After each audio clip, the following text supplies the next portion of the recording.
Shalom, Adonai, Igreja de Deus. Adonai, Shalom. Bom dia, sejam todos bem-vindos. Bom dia. Nós vamos finalizar o nosso tema sobre soteriologia, que é a doutrina da salvação. Então nós vamos concluir o estudo dessa matéria hoje. Paramos aí na página 11, onde nós vamos falar sobre eleição e reprovação, tá? Que são duas visões que nós temos aí de João Calvino e de Jacob Arminius. E essas duas vocês precisam saber, conhecer, entender, porque pode ser que lá na frente os discípulos de vocês tenham dúvidas, vocês precisam sanar essas dúvidas. Amém? Amém.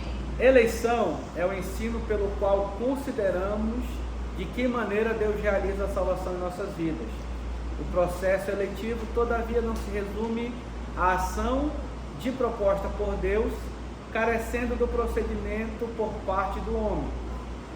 Toda vez que nós falamos sobre salvação, nós precisamos entender que a salvação é pela graça. Então, o homem, tecnicamente, ele não faz nada para ser salvo. O sacrifício de Jesus na cruz do Calvário nos concede esse direito de salvação. Porém, não quer dizer que o homem ele não precise aceitar o chamado ao Evangelho, se sujeitar à regeneração proposta e operada pelo Espírito Santo, que é essa transformação, essa restauração talvez de caráter, restauração da família, restauração dos valores, tudo isso proposto pelo Espírito Santo de Deus, operado pelo Espírito Santo de Deus. Não quer dizer também que o homem ele não precisa estar arrependido e querendo essa regeneração mediante a fé. Então é necessário esse querer do ser humano para ele ser transformado por completo, porque salvo pela graça ele vai ser. Agora, como ele vai ser salvo vai depender muito da resposta que esse homem dá ao Evangelho. Por exemplo, a gente tem dois cenários. A gente tem aquele homem que foi salvo pela graça na cruz do Calvário, que lá no último momento ele falou para Deus, falou para Jesus, Jesus foi lá e salvou ele, e falou: olha, hoje mesmo estarás comigo no paraíso, certo? Porém, imagine que esse homem passou uma vida toda vivendo uma vida que não era boa, vivendo uma vida desgraçada, uma vida de sofrimento, uma vida de dores, uma vida complicada. Faz sentido? Se eu posso reinar com Cristo Jesus desde agora, eu sofrer a vida toda, para no último momento eu pedir para ser salvo e ser salvo pela graça? Se hoje eu posso aceitar esse Senhor como o único e suficiente Salvador da minha vida, e a partir de hoje eu já posso viver uma transformação, uma vida nova, já posso ter uma metanoia, uma transformação da minha mente. Não é melhor? Exatamente. Então nós precisamos ter essa aceitação do perdão divino e essa inclusão na família de Deus. Todos nós, quando nós falamos de salvação, nós fazemos parte do corpo de Cristo. Então cada um aqui tem o seu grau de importância e cada um faz aquilo que é chamado.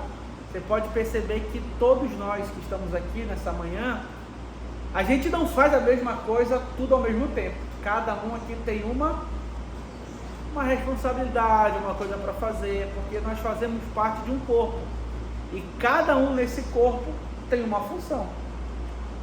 Por maior e menor que seja esse membro, nós temos uma função. Você imagina aí, rim tem dois, né? Nós temos dois rins, não é isso? Cada corpo. Se um desses parar, já reduz um pouquinho a saúde dessa pessoa, já vai começar a ter tontura, vai começar a desmaiar de vez em quando. E se os dois pararem? Deu ruim. Nós temos aí 10 dedos, né? Se eu perco o mindinho, o que acontece? Começo a ter um pouco de desequilíbrio. Quem está me entendendo aí? Aleluia.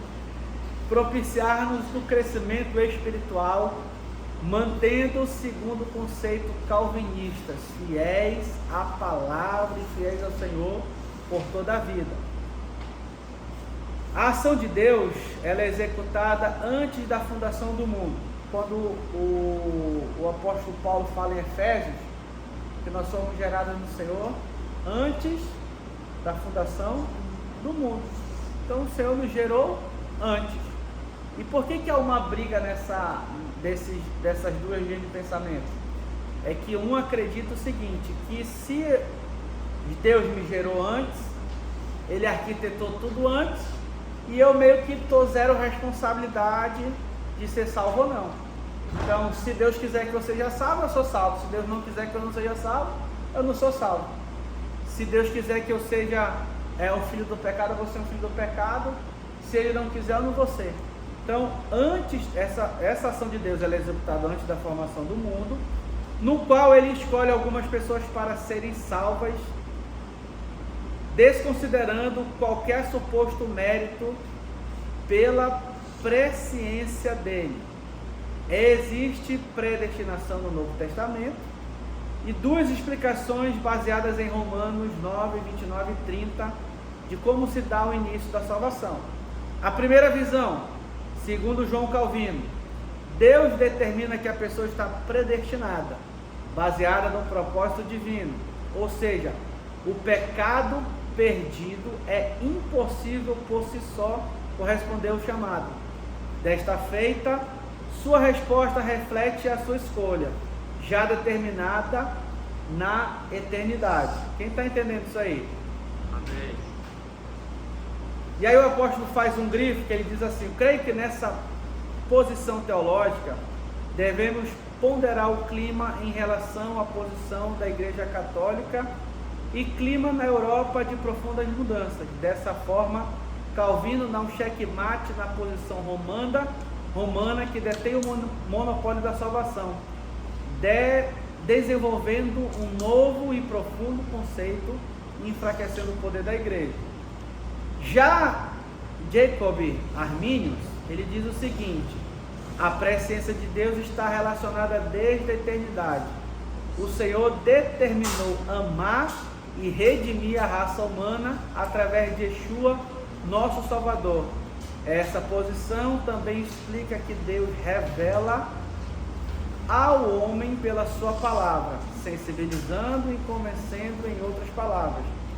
Com esse arrependimento, Deus atua no convencimento do homem e o homem responde a Deus positivamente, pois para isso ele foi criado para ser seu filho. Então são duas posições, uma que Deus já determinou tudo e você está isento de responsabilidade, uma vez salvo para sempre. E se a pessoa se desviar no meio do caminho é porque ela nunca foi salva, então eles têm tem essa resposta para uma objeção. Essa pessoa que é salva, mas ela se desviou no meio do caminho, na verdade ela não era salva, por isso que ela não foi salva aí. Então, um conceito é uma vez salvo para sempre. Agora, qual é a nossa posição? Posição da igreja sobre isso. Eu acredito que existe assim, de certa forma, Deus direcionar alguns ministérios, direcionar alguns homens, direcionar homens para missões específicas, assim como Deus chamou Jesus para uma missão específica, assim Ele chama alguns homens para missões específicas, e dentro dessas missões Deus determina como é que vai ser. Porém, o que acontece? O homem, ele tem esse poder, esse livre-arbítrio para dizer não para Deus. Se não fosse dessa maneira, hoje nós não teríamos, por exemplo, seitas satanistas. Nós não teríamos seitas que são contra Deus. Se Deus fosse um Deus manipulador, ou se tudo tivesse estabelecido, não teríamos ninguém que fizesse oposição. Concorda comigo? Porque ele ia mudar a chavezinha lá e todo mundo ia adorar a Deus. Então hoje eu acredito também que o homem, que o ser humano, ele tem um livre-arbítrio de ele querer Deus ou não. Eu não vejo aqui um Deus que é aquele Deus que está pedindo adoração, que está se humilhando por adoração, como a gente vê que é pregado. E eu também não vejo necessidade de Deus ser adorado. Se a gente adorar a Deus ou não, Deus continua sendo Deus. Então a adoração não muda a Deus, mas a adoração me muda. Se eu estou falando que eu quero ser transformado, que eu quero aquela transformação, se eu quero aquela metanoia, se eu quero aquela regeneração, é através dessa adoração, dessa devoção, que eu vou alcançar, guiado pelo Espírito Santo de Deus. Então uma visão está dizendo, você não tem responsabilidade. A outra, você tem responsabilidade. E eu acredito que nós temos responsabilidade. Somos salvos pela graça, porque o sacrifício na cruz do Calvário já foi feito. Porém, se eu não vigiar nas minhas ações, eu posso vir a morrer em pecado. E a Bíblia diz que o salário do pecado é a morte. Tivemos aí diversos autores bíblicos que começaram muito bem e finalizaram as suas vidas em pecado. E se não houver um arrependimento, eu creio que não há salvação. Vivi uma vida toda e no final eu me desviei. Se eu não houver um arrependimento até eu fechar os meus olhos, Marcos Bruno, eu acredito que não há salvação. Assim como aquela salvação aconteceu pela graça. Aos 45 do segundo tempo, como já estava praticamente morrendo, ele falou, meu Deus, me salva. E Deus, na sua infinita misericórdia, foi lá e salvou ele. Creio também que Deus, quando ele entra com o plano de salvação sobre as nossas vidas, ele não vem para nos impedir de fazer o seu agir.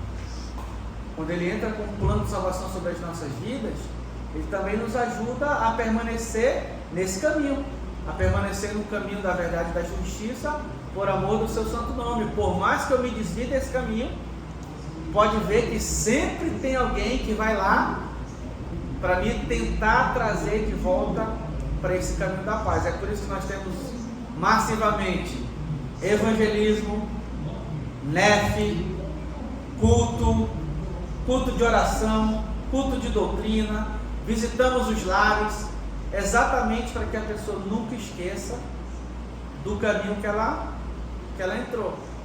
E aquele que nos colocou nesse caminho, ele vai nos aperfeiçoar. Então, quando nós falamos de salvação, eu acredito que a salvação ela pode ser perdida se a gente não quiser ser salvo.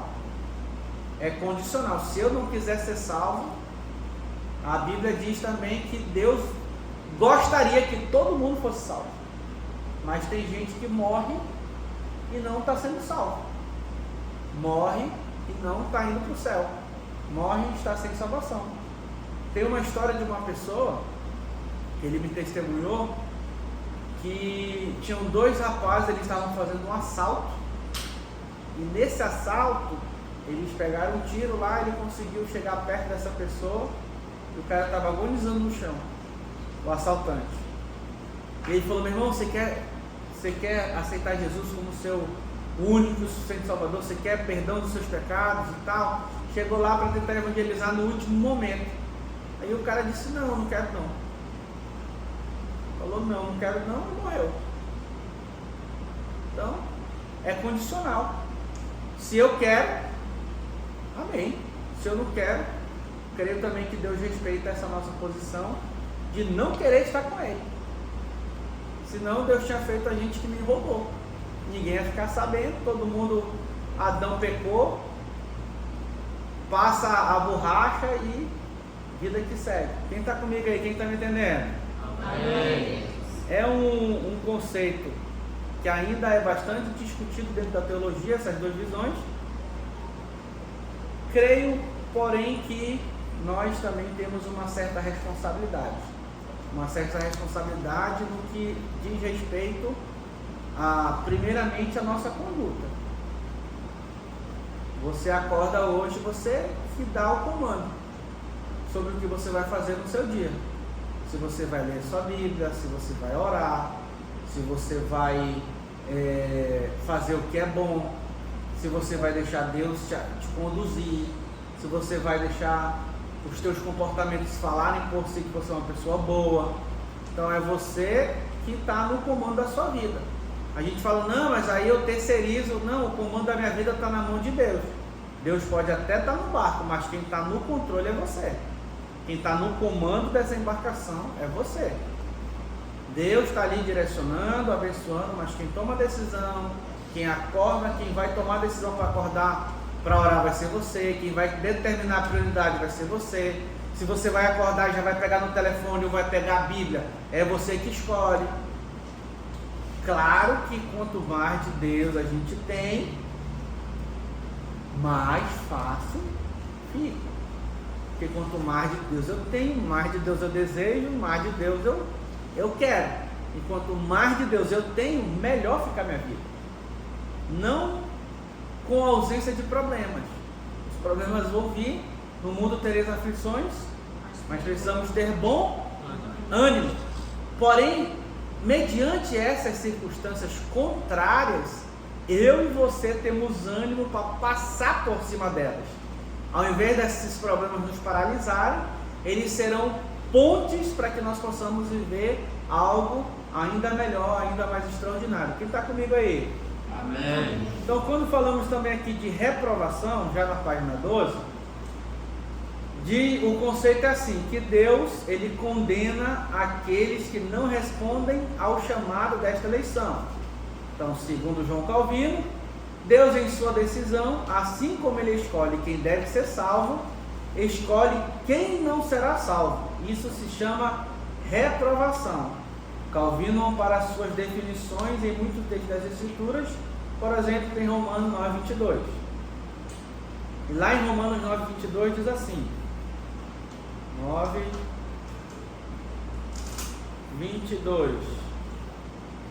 E se Deus, querendo mostrar sua ira e tornar conhecido o seu poder, suportou com grande paciência os vasos da sua ira, preparados para a destruição. E se Deus, querendo mostrar sua ira e tornar conhecido o seu poder, suportou com grande paciência os vasos de sua ira, preparados para a destruição. Então, Calvino está baseando essa afirmação com base em Romanos 9:22 e alguns outros textos também. Armínios, ele vai dizer o seguinte: existe uma eleição para aqueles que respondem ao arrependimento e uma condenação para aqueles que negam esse arrependimento. Ou seja, essa condenação se pode atribuir a Deus, pois o homem deve ter sua responsabilidade em não responder esse chamado. Como consequência, teria a condenação com a sentença da sua escolha. Então, toda ação que eu tomo, toda decisão que eu tomo, ela tem uma consequência. Sim ou não? Sim. Em todas as áreas da nossa vida, a decisão que eu tomo, ela tem uma consequência. Seja uma consequência boa, ou seja uma consequência ruim.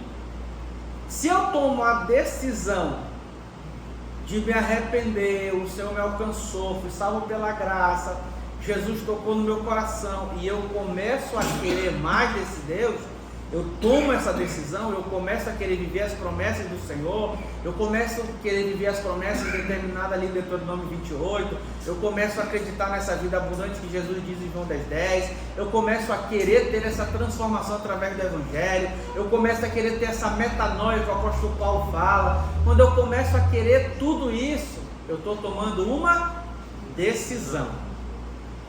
E essa decisão, ela tem uma consequência. E a consequência dessa decisão que eu tomo, ela é uma consequência boa. E por que ela é uma decisão? Ela é uma decisão que tem uma consequência boa.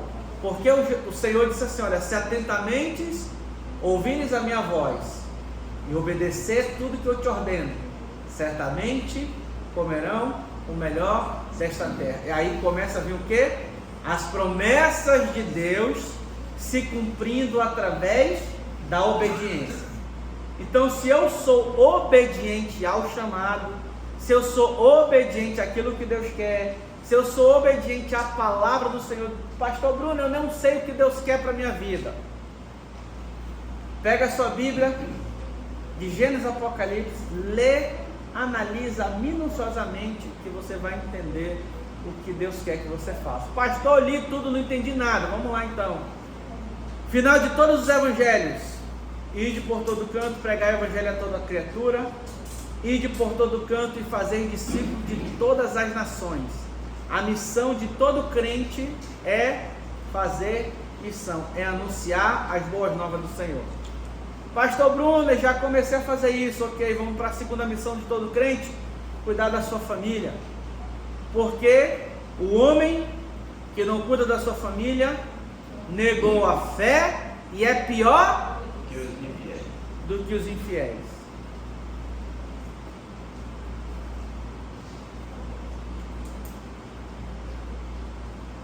Isso sem considerar o fator zero, que é o relacionamento com Deus. Leitura da palavra, oração, não vou nem botar isso como o primeiro, porque isso é o ponto zero. É o que dirige a nossa vida por completo. Mas eu posso tomar decisões, por exemplo, em outra área e morrer mais cedo? Posso. A Bíblia diz o quê? Honra teu pai e a tua mãe, para que os teus dias na terra sejam prolongados e tudo te vá bem. Quer morrer mais cedo? Quem quer morrer mais cedo aí? É só continuar desonrando pai e mãe. Se continuar desonrando pai e mãe, se continuar desobedecendo pai e mãe, se não respeitar pai e mãe, está antecipando. Assim como tem promessa de Deus para esticar, se você fizer o inverso, você consegue encurtar esse tempo. Quer encurtar? Quem quer viver mais aí? Eu. Glória a Deus. Viver mais. O que é que a gente precisa para viver mais? Honrar pai e mãe. O que mais? Honrar a Deus. Honrar pai e mãe. Agora a responsabilidade que é sua. Tem que ir no médico. Cuidar da sua saúde, comer melhor, fazer uma atividade física, parar de tomar refrigerante, parar de comer açúcar, parar de comer aquela gordurinha da picanha,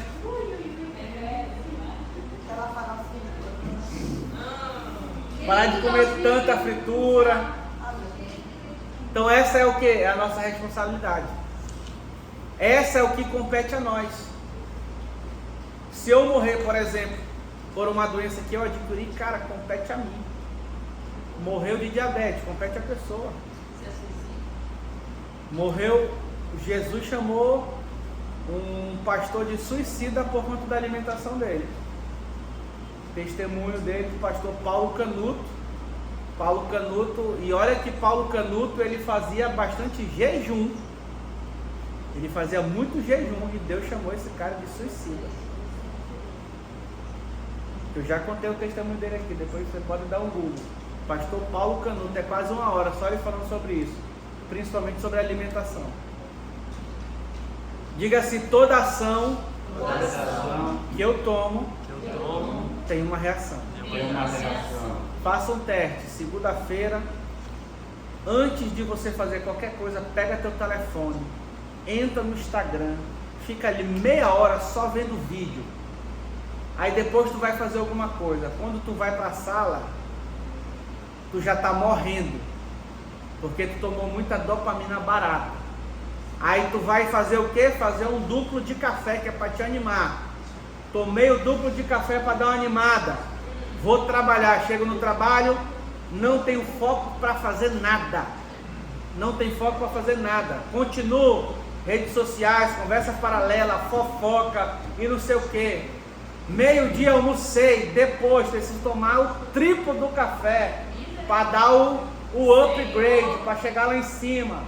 Aí eu tomo mais café, mais fofoca, mais rede social, mais não sei o que. Aí dou um miguezinho que eu estou trabalhando. Finalizei o dia, tô morto. Fez o quê? produtivo, praticamente nada. Chego à noite, vou assistir um filme. Aliás, eu mereço assistir um filme. Aí assiste um filmezinho, dorme com tela no rosto, no outro dia acorda morrendo de novo.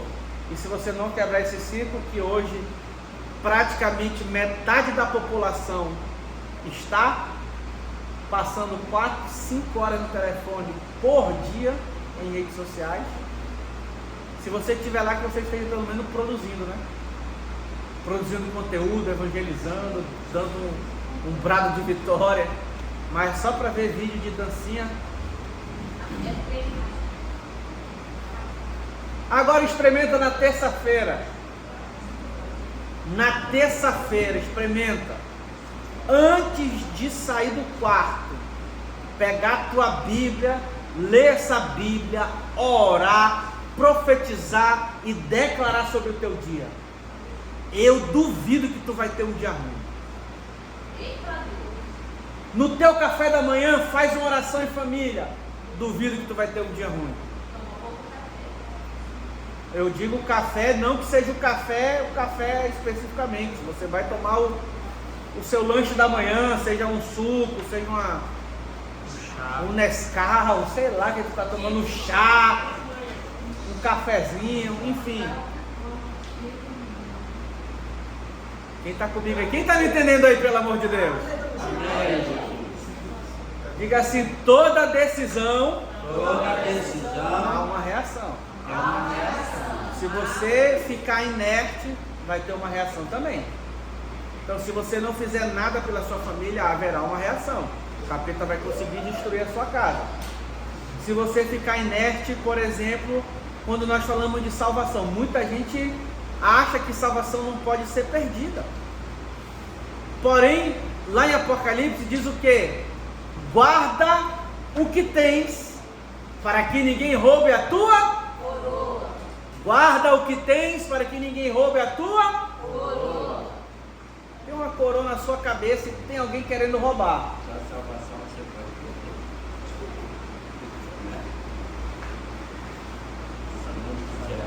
Olhe para essa pessoa que está ao seu lado. Diga assim: guarda o que você tem. Guarda o que você tem. Guarda essa coroa. Guarda essa coroa. Porque tem alguém que está querendo roubar. E se tem alguém que está querendo roubar, é porque nós podemos perder. E ele está por aí, bramando como um leão. Mas ele não é o verdadeiro. Porque o verdadeiro está conosco e ele chama o leão da tribo de Judá. Aleluia! Oh, glória!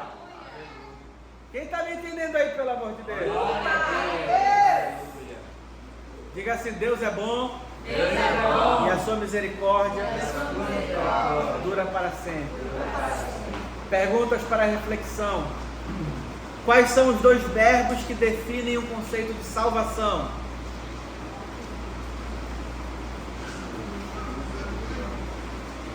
Fale sobre as teorias da vicariedade. O que é reconciliação? É possível o homem resgatar-se a si mesmo? Bora parar nessa aqui? É possível o homem resgatar-se a si mesmo? Se ele quiser, ele fala assim: olha, a partir de hoje eu não faço tal coisa. É possível?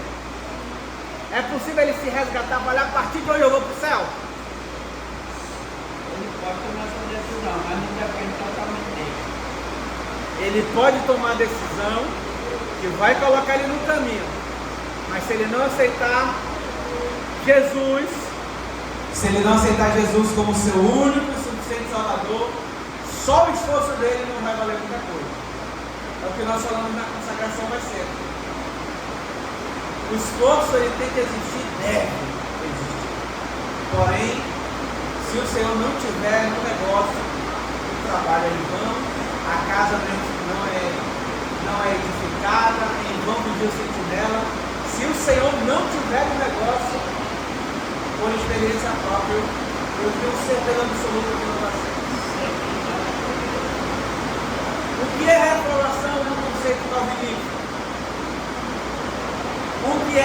a eleição.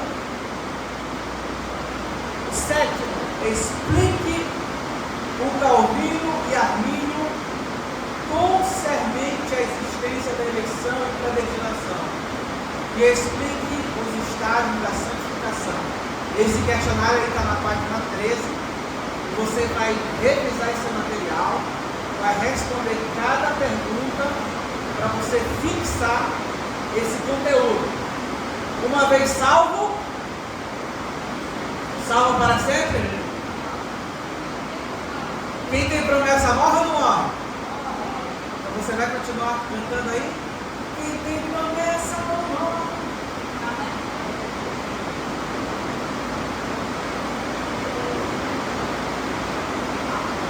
Vai continuar cantando aí, Deus.